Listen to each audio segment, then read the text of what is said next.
নীলু আজও ফিরতে দেরি করছে। সন্ধ্যা মিলিয়ে গেছে, 6:30 বাজে। এতটা দেরি করার কথা না। শফিক শাহানাকে বলল, তোর ভাবি কি দেরি হবার কথা কিছু বলে গেছে? প্রায় কি সন্ধ্যা পার করিয়ে আসে? না। বিনাদের বাসা থেকে অফিসে টেলিফোন করে দেখব? দরকার নেই। শাহানা বলল, আরেক কাপ চা বানিয়ে দেব ভাইয়া? না। শফিকের সিগারেট শেষ হয়ে গিয়েছে। কোনো কাজের মানুষ নেই বাড়িতে। রফিককে বললে সে এনে দেবে, কিন্তু বলতে ইচ্ছা করল না। শফিক নিজেই চাদর গায়ে দিয়ে বেরুল। শাহানা বলল, যাচ্ছ কোথায় ভাইয়া? সিগারেট কিনব। আমিও আসি তোমার সাথে। আয়। সারাটা পথ শাহানা কথা বলতে বলতে যাচ্ছে। শফিক হাঁটছে অন্যমনস্ক ভঙ্গিতে। শাহানা কি বলছে তার কানে যাচ্ছে কিনা সন্দেহ। সে অবশ্য হ্যাঁ হু দিয়ে যাচ্ছে। ভাবির সঙ্গে তুমিও চলে যাও না কেন সুইডেনে? সে যা অ্যালাউন্স পাবে তাতে তোমরা দুজন দিব্যি থাকতে পারবে। আমরা রাখবো টুনিকে, কোনো অসুবিধেই হবে না। তাছাড়া টুনি তো রাতে থাকে বাবার সাথে। তোমাদের জন্য সে খুব কাঁদবে টাঁদবে বলে মনে হয় না। আসবার সময় তার জন্য এক গাদা খেলনা নিয়ে আসবে। শোনো ভাইয়া, বিদেশে ডল হাউস বলে একটা খেলনা পাওয়া যায়। যা সুন্দর! চমৎকার একটা বাড়ি, সব রকম আসবাবপত্র আছে। এমনকি বাথরুমে বেসিন, কমোড সব আছে। ওই একটা নিয়ে আসবে। শফিকের মনে হলো শাহানা মানসিক দিক থেকে এখনো বড় হয়নি, ছোটই রয়ে গেছে। হুট করে তার বিয়ে ঠিক করাটা বোধহয় ভালো হয়নি। মানসিক প্রস্তুতির জন্য সময় দেয়া দরকার ছিল। ভাইয়া, সিগারেট কিনেই কি তুমি বাসায় চলে আসবে? হ্যাঁ। কেন? চলো না ওই বাসস্ট্যান্ড পর্যন্ত যাই। সেখানে কি? ভাবির মাইক্রোবাস সেখানে থামে। ভাবি বাস থেকে নেমেই আমাদের দেখবে। খুব অবাক হবে। যাবে ভাইয়া? চল যাই। দুজনে হাঁটতে শুরু করলো। শাহানা মৃদু স্বরে বলল, তোমাকে একটা গোপন খবর দিতে পারি ভাইয়া। কি খবর? খুবই গোপন। কাউকে কিন্তু বলতে পারবে না। গোপন খবর হলে না বলাই তো ভালো। গোপন খবর তো বলে দেওয়ার জন্য না। শাহানা চুপ করে গেল। ভাইয়ার সঙ্গে অন্য কোনো মানুষের কোনো মিল নেই। অন্য কেউ হলে বলতো, কাউকে বলবো না, খবরটা কি বল। ভাইয়া সেটা বলবে না। শাহানার খুব ইচ্ছে করছে খবরটা বলতে। ভাবি 1700 টাকা দিয়ে একটা ঘড়ি কিনেছে শফিকের জন্য। ম্যারেজ অ্যানিভার্সারি উপলক্ষে সেটা শফিককে দেওয়া হবে, এই হচ্ছে খবর। ঘড়ি কেনার সময় নীলু শাহানাকে নিয়ে গিয়েছিল। শাহানা অবাক হয়ে বলেছিল, এত দাম দিয়ে ঘড়ি কিনবে? নীলু লাজুক হেসে বলেছে, ওকে ভালো কিছু দিতে চাই। কিন্তু ভাইয়া তো তোমাকে কখনো কিছু দেয়নি ভাবি। কোত্থেকে দেবে? ওর কি টাকা আছে? টাকা থাকলেও দিত না। এসব দিকে তার কোনো নজরই নেই। কথাটা খুবই সত্যি। গত ম্যারেজ অ্যানিভার্সারিতে নীলু দুপুরবেলা শফিকের অফিসে উপস্থিত হলো। শফিক অবাক হয়ে বলল, কি ব্যাপার তুমি? নীলু হেসে বলেছে, এমনি দেখতে এলাম, কি করছো। শুধু শুধু আসবে কেন? নিশ্চয়ই কোনো কাজ আছে। টুনিকে কার কাছে রেখে এসেছো? কার কাছে আর রাখবো? মার কাছে। তুমি কি আজ ছুটি নিতে পারো? কেন? খিদে লেগেছে খুব, কোনো একটা রেস্টুরেন্টে বসে লাঞ্চ খাওয়া যেত। আজকের তারিখটা তোমার মনে নেই, তাই না? তারা প্রায় আধ ঘন্টার মতো দাঁড়িয়ে রইল। নীলুর বাস এলো না। শফিক বলল, চল যাই, ঠান্ডা লাগছে। একটু দাঁড়াও ভাইয়া, এসে পড়বে। শফিক কোনো জবাব না দিয়ে হাঁটতে শুরু করলো। শাহানা বলল, আর একটুখানি থাকি না ভাইয়া? আমার মনে হচ্ছে 5-10 মিনিটের মধ্যে এসে পড়বে। আসুক, দাঁড়িয়ে থাকতে ভালো লাগছে না। নীলু এলো 9টার একটু আগে। তাদের এক কলিগ অফিস ছুটির আগে আগে হঠাৎ অজ্ঞান হয়ে পড়েছিল। অফিসের মিনি বাসে করে তাকে শেরেবাংলা হাসপাতালে নেওয়া হয়েছে। অন্য সবাইও গিয়েছে সেখানে। ডাক্তাররা বললেন হার্ট অ্যাটাক। ভদ্রলোকের এখনো জ্ঞান ফেরেনি। তার স্ত্রী এবং দুটি ছেলে হাসপাতালে এসে খুব কান্নাকাটি করছে। শফিক কোনো রকম উৎসাহ দেখালো না। ঠান্ডা গলায় বলল, খবর তো দেবে। কিভাবে দেব খবরটা? সারাক্ষণ তো হাসপাতালেই ছিলাম। তুমি তো হাসপাতাল থেকে কিছু করতে পারছিলে না। শুধু শুধু আমাদেরকে দুশ্চিন্তায় ফেললে। একজন কলিগের এত বড় দুঃসময়ে আমি যাব না? তর্ক পরে করবে, এখন দেখো তো খাওয়া দাওয়ার ব্যবস্থা করা যায় কিনা। রান্নাবান্না তো কিছুই হয়নি। নীলুর প্রচণ্ড মাথা ধরেছিল। সে মাথা ধরা নিয়েই রান্নাঘরে ঢুকল। শাশুড়ি খাওয়া দাওয়া শেষ করে ফিরবেন কিনা কে জানে। শফিক গম্ভীর গলায় বলল, দুপুরের তরকারি তো কিছুই নেই, রাতের বেলার জন্য কি রাখবে দেখো। নীলু ভেবে পেল না। রফিককে ডিম কিনে আনার জন্য পাঠাতে হবে। রফিক ঘর অন্ধকার করে শুয়ে আছে। নীলু ডাকতে এসে ক্লান্তি স্বরে বলল, ভাবি, আমার জ্বর। হঠাৎ করে জ্বর এসে গেছে, বিশ্বাস না হলে কপালে হাত দিয়ে দেখো। নীলু আনিসের খোঁজে ছাদে গেল। আনিস ছিল না। নীলু ফিরে এলো মন খারাপ করে। ডাল ভাতই খেতে হবে। রান্নাঘরে ঢুকতে ইচ্ছা করছে না, খুব ক্লান্ত লাগছে। নীলু শাহানাকে ডেকে বলল, তুমি রফিকের পাশে বসো, মাথায় হাত টাত বুলিয়ে দাও, ওর জ্বর। শাহানার ইচ্ছা করছিল নীলুর সঙ্গে গল্প টল্প করে, কিন্তু সে গেল রফিকের ঘরে। জ্বরে সত্যি সত্যি রফিকের গা পুড়ে যাচ্ছে। শাহানা বলল, চুল টেনে দেব?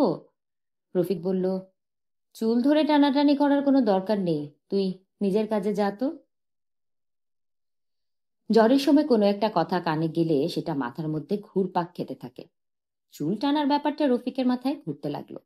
তার মনে হতে লাগলো ৩-৪ জন অল্প বয়সী মেয়ে একঘেয়ে গলায় তার কানের কাছে চেঁচাচ্ছে, চুল টানা, বিবিয়ানা, সাহেব বাবুর বৈঠকখানা।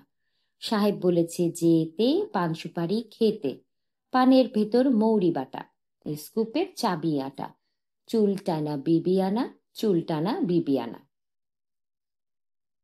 হোসেন সাহেবরা এলেন রাত 11টায়। সে সময় রফিকের মাথায় পানি ঠাল্লা হচ্ছে। গ্রিন ফার্মেসির ডাক্তার অজয়বাবু চিন্তিত মুখে বসার ঘরে বসে আছেন। আনিস আছে, রশিদ সাহেবও আছেন। জ্বর উঠেছে 105 পর্যন্ত। রফিক বিড়বিড় করে ছড়া জাতীয় কি যেন বলছে। শাহানার বুক ধরফর করছে। এ কি কাণ্ড! সুস্থ মানুষ এসে চা খেলো, গোসল করলো, আর ঘণ্টা দেড়েকের মধ্যে আকাশ পাতাল জ্বর। মনোয়ারা কাঁদতে শুরু করলেন। হোসেন সাহেবের মুখ শুকিয়ে এতটুকু হয়ে গেল। অজয়বাবু বললেন, ভয়ের কিছু নাই, জ্বর রেমিশন হবে, অস্থির হবার কিছু নাই। রাত 3টার দিকে রফিকের জ্বর অনেকখানি কমল। সে উঠে বসে সহজ স্বরে বলল, কিছু খেতে টেতে দাও ভাবি, মুড়ি ভেজে আনো ঝাল দিয়ে। নীলু ঘুমোতে গেল রাত 4টার দিকে। শফিক তখনও জেগে আছে। নীলু ক্লান্ত স্বরে বলল, ঘুমোবে না? রাত তো বেশি বাকি নেই, ঘুমিয়ে কি হবে? আমি আর দাঁড়িয়ে থাকতে পারছি না, শুয়ে পড়ো।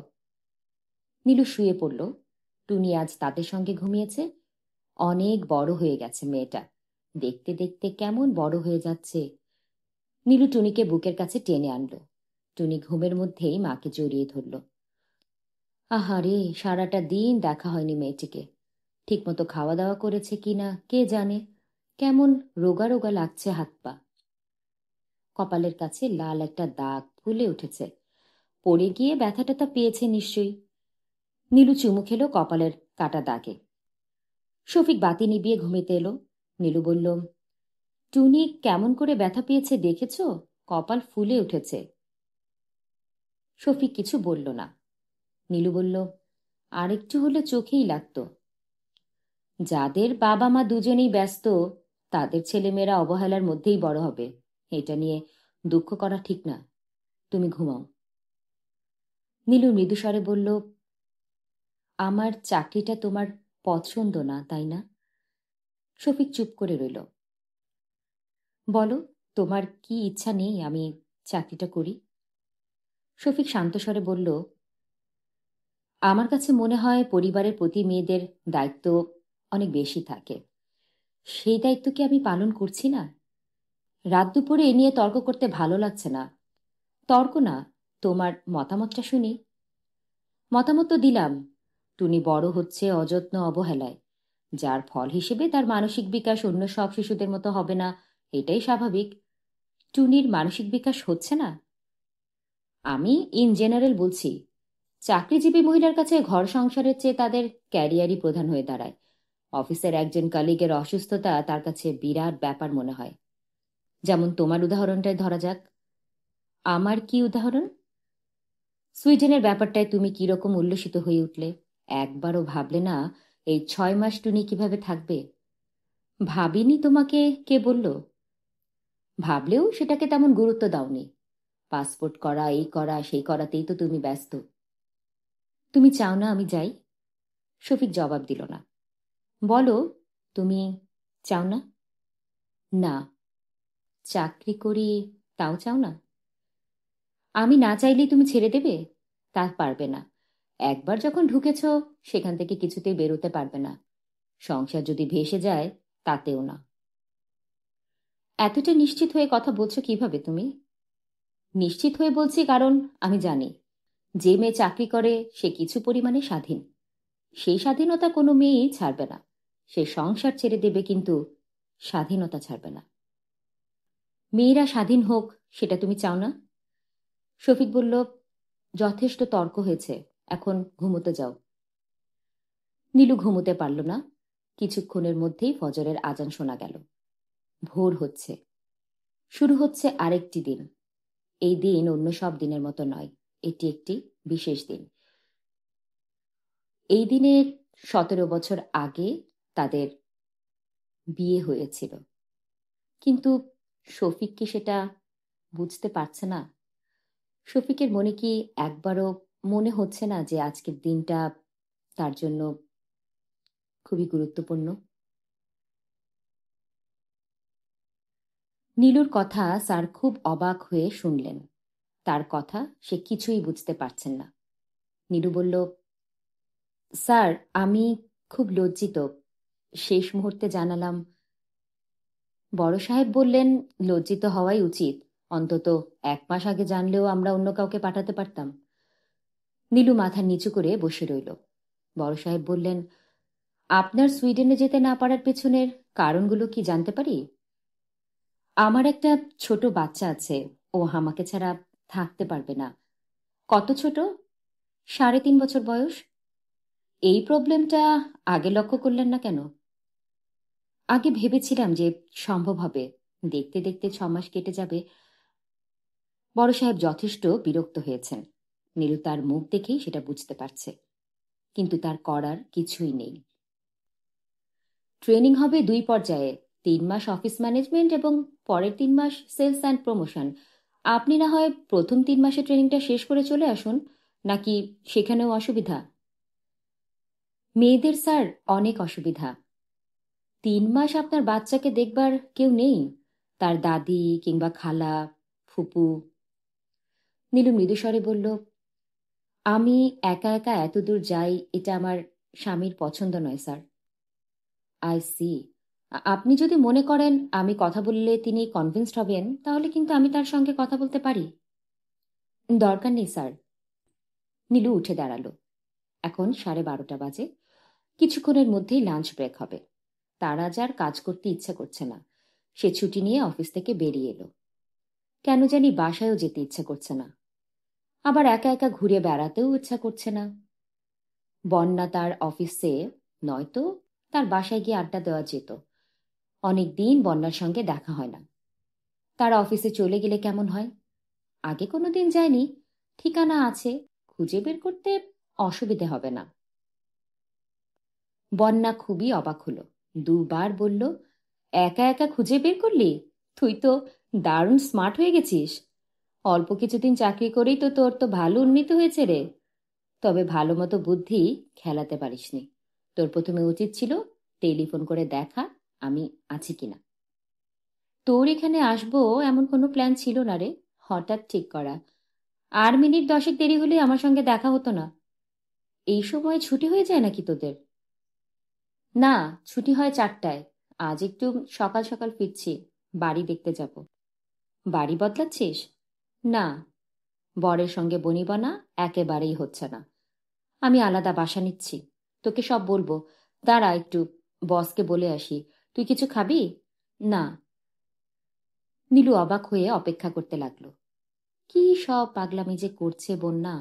বনিবনা না হলেই আলাদা বাসা ভাড়া নিতে হবে। তাছাড়া এই শহরে একটি মেয়েকে কেউ বাসা ভাড়া দেবেও না। এই শহরে কেন, কোনো শহরেই দেবে না। বন্যা নীলুকে নিয়ে রিকশায় উঠল। হালকা গলায় বলল, তোর হাতে সময় আছে তো? আছে। তাহলে চল আমার সঙ্গে। একজন কেউ সঙ্গে থাকলে সাহস হয়। নিউ এলিফ্যান্ট রোডে একটা মহিলার হোস্টেলের খোঁজ পেয়ে গিয়েছিলাম। কম্পাউন্ডের ভেতর ঢুকেই কেমন গা ছমছম করতে লাগলো। সুন্দর সুন্দর সব মেয়েরা ঘুরঘুর করছে, ববকাট চুল, ঠোঁটে লিপস্টিক। বেশ ভদ্রঘরের মেয়ে বলে মনে হয়, কিন্তু কেমন একটু খটকা লাগলো। হোস্টেলের সুপারিনটেন্ডেন্টের সঙ্গে কথা বললাম। বিশাল মৈনাক পর্বতের মতো এক মহিলা। প্রথমে বলল সিট আছে, তারপর যখন শুনল আমি একটা এমবেসিতে চাকরি করি, তখন বলল সিট নেই। তুই কি বললি? কিছু বলিনি, চলে এসেছি, জায়গাটা আসলে ভালো না। নীলু ভয়ে ভয়ে জিজ্ঞেস করল, এখন কি আবার ওখানেই যাচ্ছিস নাকি? না, আরেকটা মহিলা হোস্টেল আছে, শুনেছি সেটা ভালো, অনেক চাকরিজীবী মহিলা থাকে, তবে সিট পাওয়াটা একটু মুশকিল। হাজবেন্ডের সঙ্গে কি হয়েছে সেটা শুনি। রিকশায় বসে বলার মতো কোনো স্টোরি না, নিরিবিলিতে বলবো। আর ওইসব শুনে কি করবি? হোস্টেল টোস্টেল খোঁজার চেয়ে ঝামেলাটা মিটিয়ে ফেলা ভালো না? আমি কিছু মেটাবো না, ও যদি মেটাতে চায় মেটাবে, দোষটা ওর, আমার না। রিকশাতেই বন্যা নিচু গলায় তার সমস্যার কথা বলতে শুরু করলো। তোকে তো আগেই বলেছি, আমার চাকরি করাটা ও পছন্দ করে না। মাসখানেক আগে আমাদের একজন অফিসার বেড়াতে এসেছেন আমার বাসায়। কার্টেসি ভিজিট আর কি। এতেই তার মুখ গম্ভীর। কেন এসেছে? মহিলা কলিগদের বাসায় ঘুরঘুর করার দরকারটা কি? এসেছে কাজে একটা, বললামই তো কার্টেসি ভিজিট। তো শোন, কেন এসেছে, মহিলা কলিগদের বাসায় ঘুরঘুর করার দরকারটা কি, এই সব প্রশ্ন করা শুরু করলো। তারপর কি হলো শোন। সেই ছেলেটা আরেক দিন এলো, আর ওর মাথায় একদম রক্ত উঠে গেল। কেন বারবার আসবে? নীলু ক্ষীণ স্বরে বলল, সত্যিই তো, এতবার কেন আসবে? বারবার কোথায় দেখলি? দুবার এসেছে মাত্র। আর আমি কি তাকে বলতে পারি আপনি আসবেন না আমার এখানে? নীলু চুপ করে রইল। বন্যা গম্ভীর গলায় বলল, তারপর কি হলো শোন। ও বলল, তুমি চাকরি ছেড়ে দাও, আমার সঙ্গে যদি থাকতে চাও তাহলে চাকরি ছাড়তে হবে। তুই কি বললি? আমার রাগ উঠে গেল। আমি বললাম, তুমি এমন কি রসগোল্লা যে তোমার সঙ্গে থাকতেই হবে? কি সর্বনাশ বন্যা! সর্বনাশের কি আছে? সত্যি কথা বললাম। মেয়ে হয়েছে বলে সত্যি কথা বলতে পারবো না? সত্যি মিথ্যা এখানে কিছু নেই। তুই তোর বরকে রাগিয়ে দেবার চেষ্টা করেছিলি। তা করেছিলাম। ও আমাকে রাগিয়ে দিতে পারবে, আমি পারবো না? খুব পারবো। কতদিন থাকবি আলাদা? যতদিন দরকার হয় ততদিন থাকবো। নিজ থেকে ফিরে যাবার মেয়ে আমি না। হোস্টেলে অনেকক্ষণ বসে থাকতে হলো। সুপার আসেন 5টায়। সুপার ছাড়া অন্য কেউ কিছু বলতে পারবে না। মহিলা হোস্টেলটি বেশ সুন্দর, পরিষ্কার পরিচ্ছন্ন। ভেতরের দিকে ফুলের বাগান আছে। কমন রুমটি বিশাল। মেয়েরা হৈ হৈ করে পিং পং খেলছে। নীলু অবাক হয়ে দেখল একটা টেবিল ঘিরে কয়েকজন মেয়ে তাস খেলছে। মেয়েরাও তাস খেলে নাকি? রবীন্দ্রনাথের জীবন স্মৃতিতে মেয়েদের তাস খেলার ব্যাপারটা আছে, বাস্তবেও যে খেলা হয় নীলু প্রথম দেখল। দেখ বন্যা, তাস খেলছে। খেলবে না কেন? 100 বার খেলবে। জুয়া খেলবে, মদ খেয়ে রাতে বাড়ি ফিরে স্বামীকে ঠ্যাঙাবে, কোনো ছাড়াছাড়ি নেই। নীলু হেসে ফেলল। বন্যার স্বভাব চরিত্রে অনেকখানি পাগলামি এসে ঢুকে যাচ্ছে। সুপার এলো 5:30টায়। সুপার মহিলা নয়, পুরুষ। অভদ্র ধরনের একজন লোক। কেউ কিছু বললে অন্যদিকে তাকিয়ে থাকে, যার থেকে ধারণা হয় লোকটি কারো কোনো কথা শোনে না। এখানে কোনো সিট নেই, দরখাস্ত করলে ওয়েটিং লিস্টে নাম তুলব, ফর্ম নিয়ে দরখাস্ত করুন। কেন মহিলা হোস্টেলে থাকতে চান তার কারণ আলাদা একটি কাগজে লিখে সঙ্গে দিন। সিট খালি হলে আপনাকে জানানো হবে। কবে নাগাদ খালি হবে? তা আমি কি করে বলবো? আর খালি হলেই আপনিই বা পাবেন কেন? ওয়েটিং লিস্টে যে প্রথমে আছে সে পাবে। আপনি এত অভদ্রভাবে কথা বলছেন কেন? সারাক্ষণই তো ক্যাটক্যাট করে কথা বলছেন। কোন কথাটা অভদ্রভাবে বললাম? হোস্টেল সুপার থমথম মুখে বেশ কিছু সময় তাকিয়ে থেকে বলল, অ্যাপ্লাই করতে চাইলে ফর্ম নিয়ে অ্যাপ্লাই করুন, পাশের কামরায় ফর্ম আছে। নীলু মৃদুস্বরে বলল, করবি অ্যাপ্লাই? করব, করব না কেন? এখন যাবি কোথায়? কোথায় আবার যাব? বাসায় যাব। রোজ একবার খোঁজ নেব সিট খালি হলো কিনা, এই তো। নীলু লক্ষ্য করল বন্যাকে কেমন যেন ক্লান্ত লাগছে, চোখের নিচে কালি পড়ে গেছে। দেখেই মনে হয় শরীর বিশ্রামের জন্য কাতর। বাচ্চা টাচ্চা হবে না তো? রাস্তায় নেমে নীলু বলল, তোর কি আর কোনো খবর আছে? আর কি খবর থাকবে? এই ধর জনসংখ্যা বৃদ্ধি বিষয়ক কোনো খবর। কি? বন্যা জবাব দিল না, অন্য মনস্কভাবে নিঃশ্বাস ফেলল। নীলু বলল, আছে নাকি? জানি না। তুই এখন বাসায় চলে যা, সন্ধ্যা হয়ে গেছে। যেতে পারবি তো একা একা? পারবো। আয়, তোকে বাসে তুলে দিয়ে আসি। বাসে তুলে দিতে হবে না, তুই বাসায় গিয়ে বিশ্রাম কর, তোর বিশ্রাম দরকার। বলতে বলতে নীলু রহস্যময় ভঙ্গিতে হাসল। বন্যা বিরক্ত হয়ে বলল, কি যে বাজে কথা বলিস। তাহলে তোর কোনো খবর নেই? বন্যা এই প্রশ্নের জবাব দিল না, তার মুখ বিষণ্ণ। এমন একটি সুখের সময়ে কেউ এত বিষণ্ণ থাকে কেন, কে জানে। এমন ছেলে মানুষ কেন বন্যা? নীলু বাসায় ফিরল সন্ধ্যার পর। তার জন্য বড় ধরনের একটা চমক অপেক্ষা করছিল। নীলুর মা রোকেয়া দুপুরে ঢাকায় এসে পৌঁছেছেন, তার সঙ্গে বাবলু, বিলুর ছেলে। নীলু আনন্দের উচ্ছ্বাসে কেঁদে টেঁদে একটা কাণ্ড বাঁধিয়ে ফেলল। প্রায় 3.5 বছর পর মার সঙ্গে নীলুর দেখা। রোকেয়া নিজেও কাঁদছিলেন এবং কাঁদতে কাঁদতে চেষ্টা করছিলেন মেয়েকে সামলাবার। টুনি এবং বাবলু দূরে দাঁড়িয়ে অবাক হয়ে দৃশ্যটি দেখছে। টুনি কখনো তার মাকে কাঁদতে দেখেনি। তার বিস্ময়ের কোনো সীমা ছিল না। বড় মানুষরাও তাহলে এমন করে কাঁদে? নীলু ফোঁপাতে ফোঁপাতে বলল, রাজশাহী থেকে ঢাকা আর কত দূর মা? তোমার আসতে 3.5 বছর লাগলো। রোকেয়া মেয়েকে শক্ত করে জড়িয়ে ধরে রাখলেন, কিছুই বললেন না। তোমার নাতনিকে দেখেছ মা? হুম, বড় সুন্দর মেয়ে হয়েছে রে তোর। তোর ননদের মতো রূপসী হবে। শাহানা কাছেই দাঁড়িয়েছিল, সে খুব লজ্জা পেল। লাজুক স্বরে বলল, তোমরা কান্না থামাও তো ভাবি। তোমার কান্না দেখে আমার নিজেরও কিন্তু চোখে পানি এসে যাচ্ছে।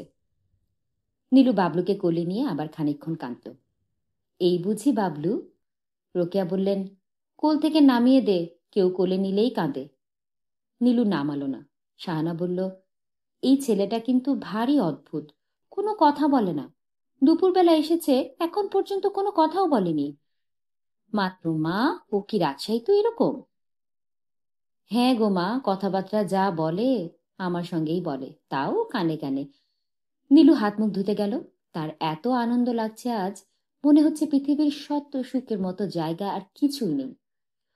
অসংখ্য দুঃখের মধ্যেও এখানে হঠাৎ হঠাৎ এমন সব সুখের ব্যাপার ঘটে যায় যে সব দুঃখ চাপা পড়ে যায়। বাথরুমে দরজা বন্ধ করে নীলু আবার খানিকক্ষণ কাঁদল। রোকেয়াকে এবারে সবাই বেশ পছন্দ করেন, মনোয়ারা নিজেও করেন। অন্য যে কেউ এ বাড়িতে কিছুদিনের জন্য থাকতে এলেও তিনি বিরক্তি প্রকাশ করেন, শুধু এই একটি ক্ষেত্রে করেন না। এর মূল কারণ হচ্ছে রোকেয়ার স্বভাব। তিনি কথা কম বলেন, গভীর আগ্রহে অন্যের কথা শোনেন। নিজের কোনো মতামত কখনোই জাহির করেন না। যখন কিছু বলেন, এত আন্তরিকতার সঙ্গে বলেন যে শুনতে বড় ভালো লাগে। মনোয়ারা দুপুর থেকে তার সঙ্গে সুখ দুঃখের অনেক কথা বলেছেন। তার মধ্যে একটা বড় অংশ ছিল নীলুর বিরুদ্ধে অভিযোগ।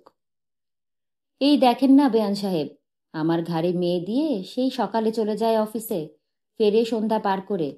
ঘরে একটা কাজের মানুষ নেই, আমি একা মানুষ। বয়স তো হয়েছে আমার, না কি বলেন? কাজের লোক রাখেন না কেন? হাগারের পাগারের একজন কাউকে ধরে আনলেই রাখবো আমি? রাখবো না তো। একটাকে রেখেছিলাম, বেশ কাজের। তারপর একদিন দেখি নাক ঝেড়ে সে হাত শাট মুছে যেন কিছুই হয়নি এরকম ভাবে টেবিলে ভাত বাড়ছে। এক চর দিয়ে হারামজাদিকে বিদেয় করেছি। তুই কেন শার্টের হাতায় নাক মুছবি? বিদেয় করলেন কেন? ভালো মতো বুঝিয়ে দিলেই তো হতো।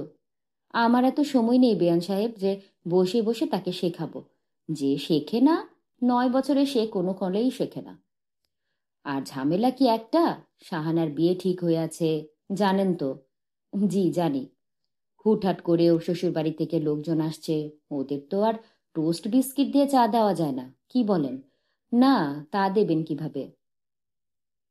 কিন্তু দিতে হয়। লজ্জায় আমার মাথা কাটা যায়।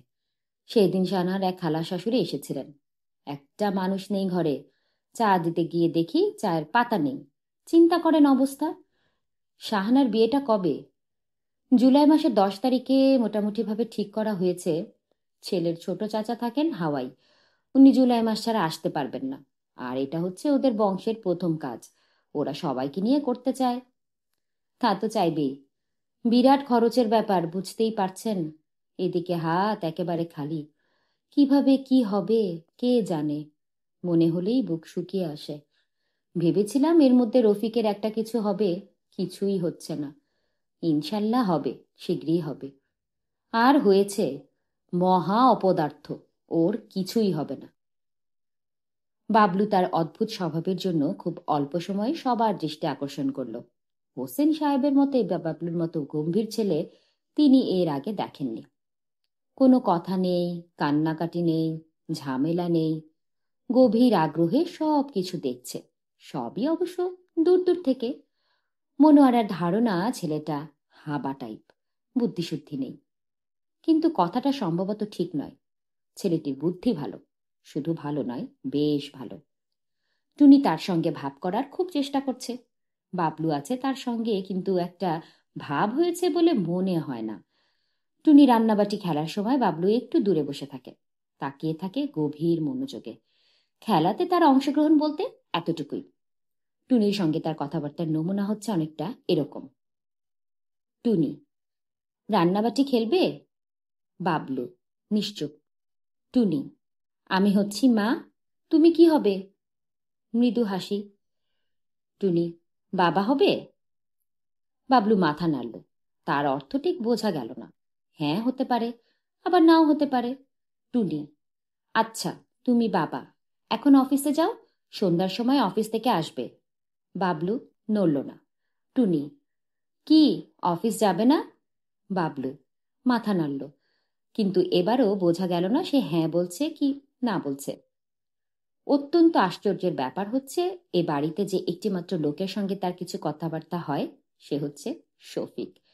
সে ঘুরে ফিরে শফিকের কাছে আসে এবং অত্যন্ত গম্ভীর হয়ে শফিকের পাশে কিছুক্ষণ বসে থেকে চলে যায়। এই অল্প কিছু সময়ের মধ্যেই দু একটা কথাবার্তা হয়। যেমন গত রবিবারের কথা ধরা যাক। শফিক শুয়েছিল বিছানায়। বাবলু পর্দার আড়াল থেকে কিছুক্ষণ তীক্ষ্ণ দৃষ্টিতে তাকে লক্ষ্য করল। তারপর গট গট করে ঘরে ঢুকে পা ছুড়িয়ে খাটে বসে রইল। শফিক বলল, কি খবর তোমার বাবলু সাহেব, ভালো আছো? বাবলু হ্যাঁ সূচক মাথা নাড়ল। সে ভালোই আছে। শফিক বলল, হাত বাড়িয়ে সিগারেটের প্যাকেটটা দাও তো। বাবলু দিল। শফিক সিগারেট ধরিয়ে বলল, তুমি একটা খাবে নাকি বাবলু? বাবলু মাথা নাড়ল, সে খাবে না। শফিক বলল, তুমি সিগারেট খাও না? না। কেন? ভালো লাগে না। এমনভাবে বলা যেন আগে অভ্যাস ছিল। ভালো না লাগায় বর্তমানে ছেড়ে দিয়েছে, তবে খুব পিড়াপিড়ি করলে সে একটা সিগারেট টেনে দেখতে পারে। বাবলু সাহেব, তুমি ছড়া বা কবিতা এসব কিছু জানো? শোনাও একটা ছড়া। ছড়া শুনতে ইচ্ছা করছে। বাবলু উঠে দাঁড়ালো। সম্ভবত ছড়া শোনাবার তার তেমন কোনো আগ্রহ নেই। ঘর থেকে বের হয়ে গেল নিঃশব্দে। পর মুহূর্তেই পর্দার ওপাশ থেকে বাবলুর ছড়া শোনা গেল। হইয়ার বাড়ি গেছিলাম, দুধ ভাত দিছিল, দুধ ভাত খাইছিলাম। অদ্ভুত ছড়া, স্বরচিত হবারই সম্ভাবনা। শফিক হাসি মুখে বলল, খুব চমৎকার ছড়া, এসো এসো, ভেতরে এসো। বাবলু ভেতরে ঢুকল না। শফিককে অবাক করে দিয়ে একই ছড়া দ্বিতীয়বার পর্দার আড়াল থেকে বলল। শফিক হেসে ফেলল, বড় মজার ছেলে তো। রোকেয়া রাতে ঘুমান শাহানার সঙ্গে। তিনি, বাবলু ও শাহানা। শাহানার খাটটি ছোট। তিনি চাপাচাপি করে শুতে তার কষ্ট হচ্ছে। বেশ চাপাচাপি হয় তিনজন। রোজ রাতেই রোকেয়া বলেন, তোমাকে তো মা বড় কষ্ট দিচ্ছি। শাহানা লজ্জিত স্বরে বলে, কি যে আপনি বলেন মামা, আপনাকে আমার উল্টো কষ্ট দিচ্ছি? আমার কোনোই কষ্ট হচ্ছে না মা, আপনি থাকায় কত রকম গল্প টল্প করতে পারছি। এই কথাটা খুবই সত্যি। শাহানা অনেক রাত পর্যন্ত জেগে থেকে গল্প করে। রোকেয়ার চোখ এক এক সময় ঘুমিয়ে বন্ধ হয়ে আসে, কিন্তু ঘুমোতে পারেন না শাহানার গল্পে। শাহানা ডেকে তোলে, মামিমা ঘুমাচ্ছেন নাকি? না গো মা, জেগেই আছি। বিনার কথা কি আপনাকে বলেছি? বিনাকে? আমাদের বাড়িওয়ালা রশিদ সাহেবের মেয়ে, তার দ্বিতীয় পক্ষের স্ত্রীর ঘরের মেয়ে। প্রথম স্ত্রী মারা গিয়েছিলেন বিয়ের 1 মাসের মধ্যে। খুব রূপসী ছিলেন। আমরা অবশ্য দেখিনি, শুধু শুনেছি। মামিমা ঘুমিয়ে পড়েছেন? না। তাহলে বিনার কাণ্ডটা শোনেন। কাউকে বলবেন না আবার। না, বলবো না। আমার কি মনে হয় জানেন মামিমা? আমার মনে হয় আনিস ভাইয়ের সঙ্গে ওর কিছু একটা সম্পর্ক আছে। আনিস ভাই কে? আহা, ওই দিন বললাম না আপনাকে আমাদের চিলেকোঠায় থাকেন একজন ম্যাজিশিয়ান। ও হ্যাঁ হ্যাঁ হ্যাঁ, বলেছ। আপনার সঙ্গে দেখাও তো হয়েছে। ওই যে হলুদ রঙের সোয়েটার পরা একটি ছেলে এসে আপনাকে পা ছুঁয়ে সালাম করলো। ও হ্যাঁ, মনে পড়েছে। বুঝলেন মামিমা, আমার মনে হয় আনিস ভাইয়ের প্রতি বিনার একটা আছে। কিভাবে বুঝলাম জানেন? না, কিভাবে বুঝলে? ব্যাপারটা খুবই গোপন। আমি হঠাৎ টের পেয়ে ফেলেছি। আপনি কাউকে বলবেন না। না মা, আমি আর কাকে বলবো বলো? শাহানা খাটে উঠে বসল। আশেপাশে কেউ নেই, তবু সে গল্প করতে লাগলো ফিসফিস করে। লোকে আর লক্ষ্য করেছেন মেয়েটা প্রায় আনিস ছেলেটির প্রসঙ্গে নিয়ে আসছে। তার গল্পের এক পর্যায়ে ম্যাজিশিয়ান আনিসের কথা থাকবেই। প্রতি রাতেই ভাবেন সকালবেলায় নীলুকে জিজ্ঞেস করবেন, একটি মেয়ে যার কয়েকদিনের মধ্যে বিয়ে হচ্ছে, সে রোজ রাতে অন্য একটি ছেলের গল্প এত আগ্রহ করে কেন করবে? মাউইমা ঘুমিয়ে পড়েছেন? না। বিনা মেয়েটার ঘটনাটা কেমন লাগলো? তিনি কিছু বললেন না, হাই তুললেন। মাউইমা, কাল আমি আনিস ভাইয়ের কাছে আপনাকে নিয়ে যাব। আচ্ছা, এখন ঘুমাও মা, রাত অনেক হয়েছে। শাহানা এক ছুটির দিনে দুপুরবেলা তাকে আনিসের ঘরে নিয়ে গেল। হাসতে হাসতে বলল, আনিস ভাই, মামিমাকে একটা ম্যাজিক দেখান তো। গোলাপেরটার না, ওটা দেখতে দেখতে চোখ পচে গেছে। আরেকটা দেখান। আনিস খুব উৎসাহের সঙ্গে ব্লেডের একটা খেলা দেখালো। এই খেলাটা শাহানাও এর আগে দেখেনি। হাত দিয়ে সে শূন্য থেকে একটার পর একটা চকচকে ব্লেড বের করতে লাগলো। সেসব ব্লেড সে টপাটপ গিলে ফেলতে লাগলো। রোকেয়া আঁতকে উঠলেন। এ কি কাণ্ড! শাহানা তার কানের কাছে মুখ নিয়ে ফিসফিস করে বলল, সত্যি সত্যি খাচ্ছে না মামিমা, ব্লেড কেউ খেতে পারে? রোকেয়া ভেবে পেলেন না যে ব্লেডগুলি মুখে পড়েছে সেগুলি গেল কোথায়। সেই রহস্য কিছুক্ষণের মধ্যে ভেদ হলো। আনিস গিলে ফেলা ব্লেডগুলো একটার পর একটা মুখ থেকে বের করে সামনের টেবিলে প্রায় ভর্তি করে ফেলল। রোকেয়ার বিস্ময়ের সীমা রইল না। করে কি করে এসব? চোখের ধান্দা নাকি? এই বাচ্চা ছেলে তার মতো বুড়ো মানুষের চোখে ধান্দা লাগাবেই বা কিভাবে?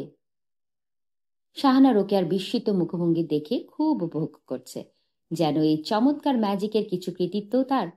এসব তো ভালো লক্ষণ নয়। নীলুর সঙ্গে কথা বলা দরকার।